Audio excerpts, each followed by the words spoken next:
La familia como base fundamental de la sociedad y primera iglesia debe permanecer integrada e íntegra para así lograr su desarrollo y realización tanto espiritual como social. Para ello, los esposos Francisco Zamora y Violeta de Zamora nos guían hacia soluciones en torno a la problemática actual de la familia. Una guía bajo la perspectiva del magisterio de la Iglesia y las líneas de acción de la pastoral familiar. Una contribución para crear una nueva cultura cristiana de la vida y la familia. La familia Santuario de la Vida. Jesús, María y José, en vosotros contemplamos el esplendor del verdadero amor. A vosotros, confiados nos dirigimos, Santa Familia de Nazaret. Haz también de nuestras familias lugar de comunión y cenáculo de oración, auténticas escuelas del Evangelio y pequeñas iglesias domésticas. Santa Familia de Nazaret, que nunca más haya en las familias episodios de violencia, de cerrazón y división. Que quien haya sido herido o escandalizado sea pronto consolado y curado. Santa Familia de Nazaret, haz tomar conciencia a todos del carácter sagrado e inviolable de la familia, de su belleza en el proyecto original de Dios. Jesús, María y José, escuchad, acoged nuestra súplica. Amén.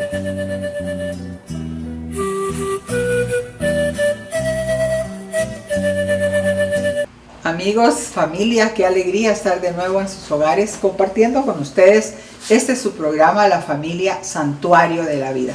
Bienvenidos todos, bienvenido Francisco. Gracias, Viole. Hola, queridas familias. Qué bueno estar otra vez juntos. Y poder seguir en un tema que en la entrega anterior nos quedamos así como con muchos deseos. Así es, de seguir hablando, ¿verdad? No nos alcanza el tiempo. Así que continuamos con esta su segunda entrega de Padres y Pastores con olor a oveja. Y usted va a decidir qué quiere ser.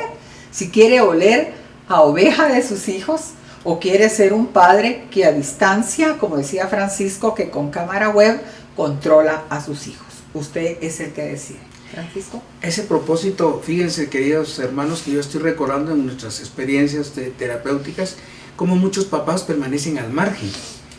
En el asunto de la fe, el hombre generalmente manda a la esposa o a la suegra a que atienda la primera comunión de sus hijos, sí, a que vayan a ver lo del catecismo. Él no se involucra, no es problema de él. Ha ido cambiando, pero aún así muchos padres de familia se permanecen al margen de esas cosas de religión que es para las mujeres.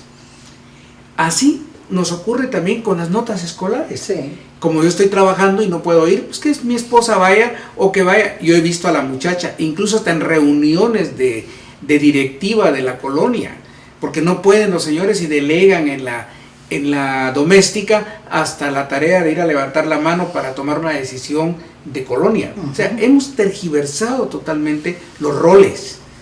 Y entonces, cuando no juego mi rol de padre, empiezo a perder el olor de oveja o de hijo que necesito. Y entonces, después de un tiempo, los hijos somos perfectos desconocidos para ellos. Porque nuestros hijos creen que solo somos una cartera que camina, solo existimos cuando hay que pedir permiso o cuando hay que pedir dinero. Pero cuando ellos tienen un dolor, cuando ellos tienen un problema afectivo, no consultan a su padre ni a su madre, van a consultarle al amigo. La amiga de las adolescentes que me están viendo acá saben más su problemática que su madre. Es más, después nos dicen los hijos cuando crecen, yo te mentía, yo nunca te contaba lo que me estaba pasando. ¿Y por qué? Porque te tenía miedo, porque me ibas a tratar mal. Vean entonces cómo muchas veces las heridas emocionales empiezan a alejar a los padres de sus hijos y no alcanzamos a ver que nuestros hijos necesitan ese olor. Usted ve ahí que dice nuestro olor. Y el Papa nos pide entonces un olor a oveja y una sonrisa de padre. Mira tú qué hermoso. Cuando un hijo o los hijos llegan a casa y en lugar de encontrar padres agobiados, tristes, ¿verdad? O enfermos por una enfermedad que tengan terminal u otra enfermedad, encontrar dolor en el rostro de sus padres. Cuando puede vencerse la actitud, Francisco, porque aquí para ser feliz lo que necesitas no solo es tomar una decisión de ser feliz, sino la actitud que debe estar en tu rostro, reflejado en tu rostro. Como decimos, los ojos son las ventanas del alma. Correcto. ¿Qué es lo que en tus ojos se ve? Tristeza, dolor, llanto, desgano, desesperación, falta de fe, no sé, incredulidad, muchas cosas. O se ve la alegría, el gozo, la animación que viene de nuestros ojos. Entonces, ¿con qué actitud reciben los padres a sus hijos? ¿Qué actitud ponen en su rostro cuando el Papa nos invita a tener no solo olor a oveja, tener ese contacto físico, de abrazar, de besar, de acoger al hijo con amor y con una sonrisa, ¿verdad? Claro que sí, de escuchar sin interrumpir. Y acompañar, porque ese es el pastoreo. El pastor es aquel que cuida, en el caso pastoral, la fe del hermano. Si en las comunidades tuviéramos más pastores, la fe crecería hasta llegar a la altura de Cristo. Ya no seríamos niños, como dice Efesios, zarandeados por cualquier viento de doctrina, sino que seríamos gente que ha crecido de tal manera que alcanza un discernimiento entre el bien y el mal. Igual nos pasa en familia. Si hay una cercanía con nuestro hijo, lo recibimos continuamente y ellos a nosotros con ese amor, va a haber un crecimiento integral de ese hijo. Es hermoso, fíjate tú que aquí dice que nuestro cansancio sea sano. Y recuerdo el canto aquel del pescador, que mi cansancio descanse a otros. Que a otros descanse. Fíjate tú qué cosa más hermosa y a la vez qué difícil, Francisco. Cuando un padre llega cansado de trepar camionetas, de inclusive dar su vida en una camioneta, porque va arriesgando su vida en una camioneta con todo lo que vemos hoy en Guatemala, y llegar con ese cansancio de decir, hijos míos, ya vine, y poner el clavo imaginario en el garage y colgar ahí el cansancio. Y mira lo que nos dice la carta a los Romanos de San Pablo en el capítulo 12, versículo 1, a relación a cómo manejar este cansancio. Dice la vida consagrada a Dios. Así que, hermanos míos, les ruego por la misericordia de Dios que se presenten ustedes mismos como ofrenda viva, consagrada y agradable a Dios. Este es el verdadero culto que deben ofrecer. Palabra de Dios. Entonces, en este caso, nuestro cansancio, nuestro silencio, sube al cielo silenciosamente y va directo al corazón del Padre.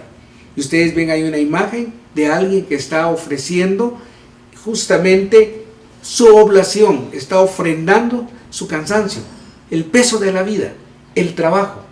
¿Por qué? Porque eso es lo que vamos ofreciendo al Padre. ¿Cuántos padres cansados de criar hijos? ¿Cuántos padres que en lugar de ofrecer ese cansancio con alegría empiezan a vociferar, a gritar, a decir ya no los aguanto, no los entiendo, muéranse, váyanse de la casa, y empieza entonces la agresión. Y empieza la maldición, maldito el día en que nacieron. Es duro esto, es duro. Entonces va a depender de nuestra intención. Yo pensaba en Abel y Caín, porque Abel hacía un sacrificio maravilloso a Dios, le ofrecía lo primero. En cambio Caín eran las frutas podridas y lo que sobraba. Y entonces ya sabemos lo que pasó. Sí. Creo que aquí tenemos que tener entonces esa oblación, esa entrega profunda, esa acción sacerdotal, porque lo es, de ofrecer nuestra vida para el bien de nuestra familia. Tarea de pastores. ¿Cuál es entonces la tarea de los pastores? Pues dice el Papa en este documento del gozo del Evangelio, llevar la buena noticia, anunciar la liberación a los cautivos, curar a los ciegos, que es la plataforma política de Jesús en Lucas 4:18, versículos siguientes. Jesús en la sinagoga dice, hoy se ha cumplido esta palabra, he venido a anunciar la buena nueva a los cautivos, a curar a los ciegos, a liberar a los oprimidos y a proclamar un año de gracia. Y mira, Francisco, qué hermoso saber que yo, mamá, me siento en libertad, haciendo buen uso de una libertad, como diríamos en la logoterapia, usando la libertad con inteligencia y con responsabilidad. Porque si yo voy a criar a un hijo o a hijos para que sepan hacer buen uso de la libertad, es porque yo antes sé hacer buen uso de la libertad. Y del espíritu, porque al fin y al cabo el espíritu está en la zona del espíritu, está la libertad. Muchas veces en casa solo funcionamos en alma y cuerpo y nos olvidamos del espíritu. Y una tarea del pastor es lograr que el hijo empiece a usar el espíritu. Y eso significa que aprenda a usar la libertad, lo que tú estás mencionando. Sí, la inteligencia. Que sea inteligente y que la use. no solo para sacar 100 en matemáticas, sino que aprenda a relacionarse con los demás, con sus hermanos, que aprenda a vivir en el perdón, en el amor, en la tolerancia, en los frutos del Espíritu. Eso es usar el Espíritu. Usar el Espíritu significa que se haga responsable de sus actos, que si no estudia, pues va a perder, que si no atiende lo que está haciendo, puede que pierda la oportunidad de estudio. Es decir, que si no lavó su ropa, no tienen por qué lavársela, a menos que haya un acuerdo para que se la laven, porque en los hogares modernos todo el mundo termina por cocinarse y hacerse la vida, sobre todo los que salen a estudiar fuera. Entonces, todo esto es parte del uso del Espíritu. Es importante esa tarea de pastores. Veamos ahora el ministerio de Jesús, porque Jesús, después de plantear esa plataforma política de liberación del año de gracia, empieza a utilizar 4 verbos que muy bien Mateo nos lo va a poner en su evangelio. Jesús recorre, predica, enseña y cura. Es lo que un padre de familia debe hacer. Y un pastor y un discípulo. Todo cristiano tendríamos, si nos llamamos cristianos adultos, que recorrer, que predicar, que enseñar y curar. ¿Qué significa esto? Haberlo recibido y saberlo dar. Yo como padre tengo que recorrer, como padre tengo que predicar, tengo que enseñar y tengo que curar, porque mi padre recorrió también mi vida, porque mi padre me predicó. Y si no fue mi padre, está el pastor de la iglesia, está el sacerdote, está el párroco, está el movimiento de iglesia. Me enseñaron los elementos básicos de la fe, la catequesis, y puedo curar con mi amor, con mi entrega, con mi sacrificio y con la oración. Fíjate que es interesante esto, porque yo no quiero jactarme ni vanagloriarme de petulancia, no, de todo orgullo, es para la gloria de Dios. es para la gloria de Dios. Creo que yo revisando esto, yo decía, yo he trabajado esto como mamá, claro, contigo, en la educación de nuestros hijos, en esa educación integral a la que estamos llamados a dar. Y lo hemos trabajado, desde luego, con nuestros defectos, con nuestros pecados, nuestras limitaciones como seres humanos. Y entonces, yo me ponía a pensar en el momento de esos difíciles que han vivido nuestros hijos, cuando nos han dicho, oren por nosotros. Lo hemos dicho, con Marcelo, con Luisa Fernanda, oren por mí, o mira, mi hijo, te voy a imponer manos, el Señor te quiere sanar de la rodilla, del pie, y dice, me quedé sano, sané. O nuestra hija, mamá, papá, me siento curada, aliviada, puedo dormir bien, el Señor me ha sanado. Y es ese poder que el Señor nos ha conferido como padres para llevar la sanación, la curación y estas cuatro objetivos que nosotros como padres estamos llamados a dar. Veamos, Viole, en ese testimonio nuestro y seguramente de muchos hermanos que están con nosotros, sí. Veamos en la siguiente cuadro, vemos que ¿cuál es la idea, la tarea de los padres que tenemos que ser pastores, que tenemos que ser discípulos? Recorrer la vida familiar. ¿Qué tenemos que recorrer nosotros? Toda esa vida familiar, esa vida de nuestros hijos. Esa vida que un día es niño, un día primero es un embrión, un feto, que nace, que crece, que después va a la escuela, que tiene problemas, que después escoge carrera y que un día termina yéndose de casa como adulto, con la alegría del que puede ir a formar otro hogar porque ya vive su vocación. Eso es recorrer la vida familiar y seguirla recorriendo aún después de ese momento, hasta el final de nuestra vida. Predicar con el ejemplo y con la palabra todo el tiempo. Un padre de familia hoy tiene que conocer la palabra de Dios y predicar con su vida, hasta donde pueda, con todos sus limitantes y sus pecados que están delante de nosotros y que nos permiten no gloriarnos, sino gloriar a Dios. Pero Dios va dando un ejemplo, nos va regalando la posibilidad de ser ejemplo para nuestros hijos. Y además de eso, enseñar. ¿Qué tarea la de enseñar en lo humano? En esa área humana, las virtudes humanas, en los valores, en lo cristiano, la palabra de Dios, la oración, la Eucaristía, y en lo ministerial, que no es más que lo que es la vida de familia, porque mi hijo, mi hija después van a tener un hogar y una familia, y van a repetir exactamente lo que vieron en nuestra casa, lo bueno y lo que no fue bueno. Eso lo saben los jóvenes que están viendo ahora, y un día ustedes van a repetir en buena medida lo que aprendieron en casa. Por eso es tan importante la enseñanza y por supuesto sanar el cuerpo, el alma y el espíritu. La tarea de aquella mamá que está con un hijo con fiebre, un hijo que tiene diarrea, un hijo que se está deshidratando, que son las 2 de la mañana, el niño hierve en fiebre, no llega el médico, el pediatra en ese momento o está en una situación lejana. Ahí Se cura el cuerpo. Ahí está la mamá curando, poniendo paños, dando un medicamento. ¿Cuántas veces hay que sanar los dolores, las heridas de nuestros hijos, los fracasos de nuestros hijos? Y por supuesto, curar el espíritu. Todo eso es la tarea de los padres. Ese es el olor a oveja que nos pide el Santo Padre en ese documento. Es la cercanía, Francisco. Por eso acá Jesús, amado por sus ovejas. Porque es la respuesta de la oveja. La gente ama, quiere y necesita de sus pastores. En este caso diríamos, nuestros hijos ama y quiere a sus padres. Cuando ha habido esa entrega y esa dedicación de los padres a los hijos. Hemos visto muchas veces que hay sacerdotes que son despedidos de su parroquia porque les toca ser movilizados ya por tiempo a otro lugar. Y aquel amor con el que la gente los despide, o con lo que la gente, sus feligreses los reciben cuando llegan de visita, porque se entregó a ellos. Es decir, el rebaño agradece. Nuestros hijos tienen que agradecer porque sus padres lo han hecho. O viceversa, nuestros hijos no van a querer saber nada de sus padres. ¿Por qué? Porque ahí faltó el servicio de pastoreo, faltó el servicio básico, ahí faltó algo. Esto es interesante, el amor va a depender entonces de esa calidad de entrega. Jesús es el ejemplo maravilloso que da la vida por sus ovejas, porque Él ve, como lo dijo el texto de Ezequiel, andan como ovejas sin pastor. En muchos hogares andan como ovejas sin pastor, no tienen norte, y ahí está el tema. No podemos olvidar los enemigos del pastor. El Papa nos menciona, cuidado, porque viene el cansancio, el de los enemigos, viene el desánimo, el demonio no duerme, como dice primera de Pedro 5:8, anda como un león rugiente buscando a quien devorar.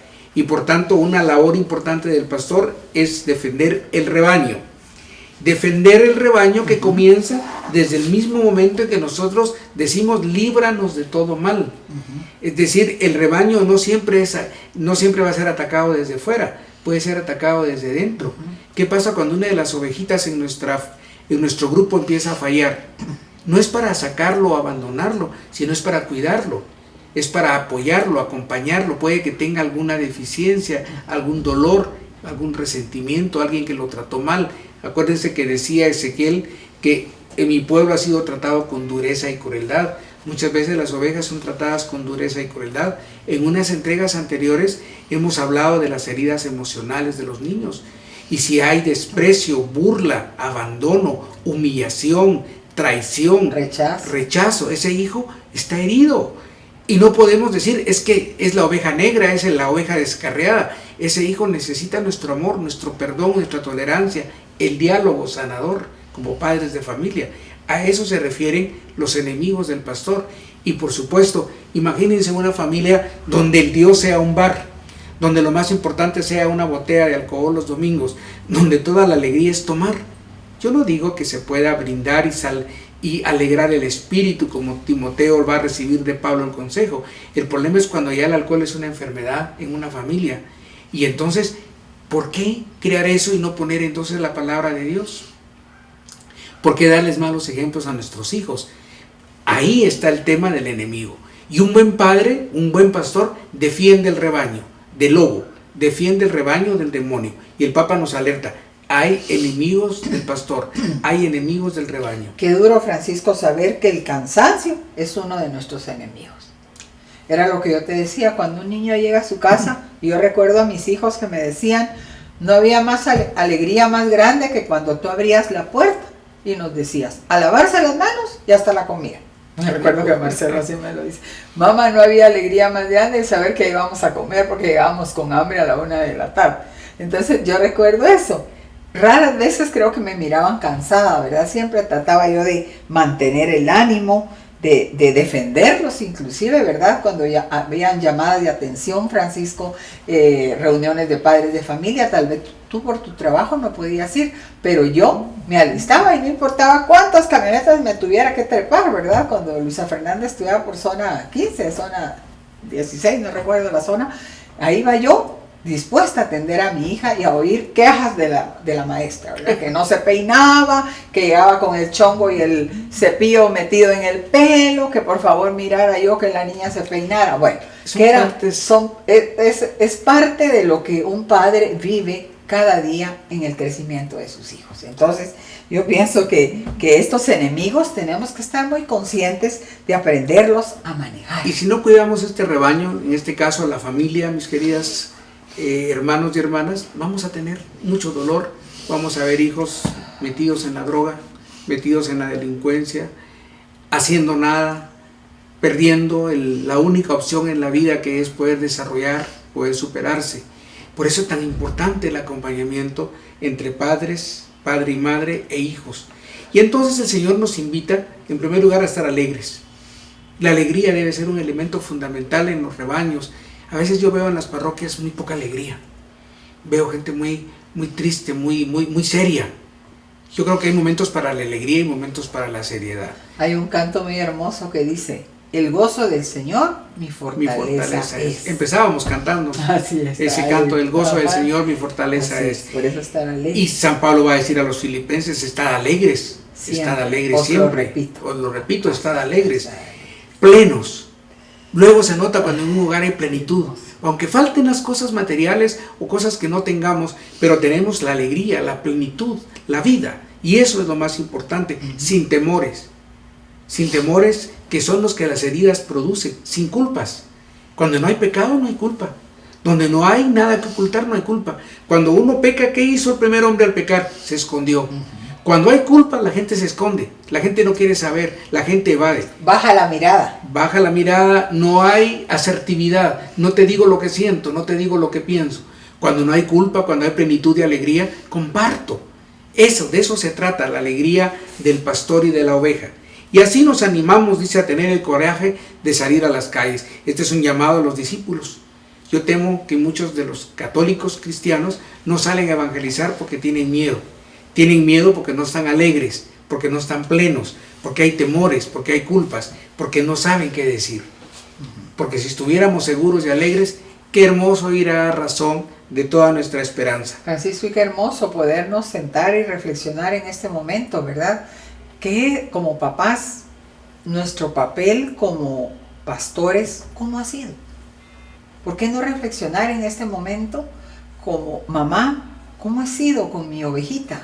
Por eso, Evangelii Gaudium, la alegría del Evangelio, nos propone 3 puntos importantes. Abordar problemas y riesgos del mundo actual y problemas y riesgos de nuestro mundo, el nuestro actual. Establece claves para arraigar y desarrollar el bien. Leámosla porque nos va a dar claves para tener rebaños más sanos, rebaños que hagan el bien. Y por supuesto, estos 5 capítulos nos van a llevar a la alegría del Evangelio. Como dice el Papa, llena el corazón y la vida entera de los que se encuentran con Jesús. Y entonces nos regalan esos 5 capítulos preciosos. El primero es la transformación misionera de la Iglesia, renovar nuestro encuentro. Esto es un llamado, y fue un llamado que el Papa hizo ya hace un tiempo a toda la cristiandad. En un capítulo segundo va a hablar de la crisis del compromiso comunitario. Tener un hogar bueno implica crisis, no es gratuito, no es fácil, implica todo un proceso, tensión. El anuncio del Evangelio, que es al fin y al cabo el llamado y la misión de la Iglesia, la dimensión social de la evangelización, donde la familia, el hogar, es realmente un lugar de dimensión, unos destinatarios privilegiados, y ser evangelizadores con espíritu, creo que con es fuego. La misión de los padres es misionar con los hijos, como termina el último capítulo. La misión de iluminar. Y únicamente podemos iluminar a la luz del Evangelio. El Evangelio es Jesús mismo. Jesús que dio la vida por nosotros porque nos ama. Y que por supuesto es un llamado finalmente a los pastores de la Iglesia, a toda la cristiandad, a todos los pastores laicos, a los líderes laicos, a los líderes sacerdotales, religiosos, hombres, mujeres, porque los que tienen una responsabilidad claramente van a ser llamados a cómo cumpliste con tu responsabilidad. Eso da temor, preocupa, pero además debe dar alegría si sabemos pastorear y acompañar a nuestros hermanos en la fe, a cuidar la fe de nuestros hermanos. Qué tremenda tarea, y qué bueno que podamos compartir, aunque sea un poco a destiempo, este documento de Francisco, del Santo Padre, porque creo que nos hace entender que nuestras ovejas tienen que tener un olor a pastor y el pastor un olor a ovejas, y que nuestros hijos deben oler al Padre y el Padre a los hijos. Creo que ese ha sido el deseo de parafrasear este gozo del Evangelio, este documento hermoso que ojalá no debemos dejar pasar como otros. Bueno, ha sido un gusto compartir contigo, con nuestros queridos televidentes, las familias que ven este programa, los que nos ven lejos, hoy por las redes sociales. El programa se ve a través de YouTube, de Facebook, fuera de nuestro país, lo ven muchos amigos, mucha gente que nos conoce. Qué hermoso poder compartir hasta con familiares este programa, y ojalá nos pueda servir a todos, como bien decías tú, de una profunda reflexión. Así es, y darle gracias a nuestras amadas camarógrafas, ¿verdad? A Nani y a Ani, que siempre están dispuestas, prestas, Francisco, con gozo también en el Señor, de grabarnos este programa. Hasta la próxima, queridos hermanos, y gracias por estar siempre con nosotros. Que el Señor siga bendiciendo sus vidas.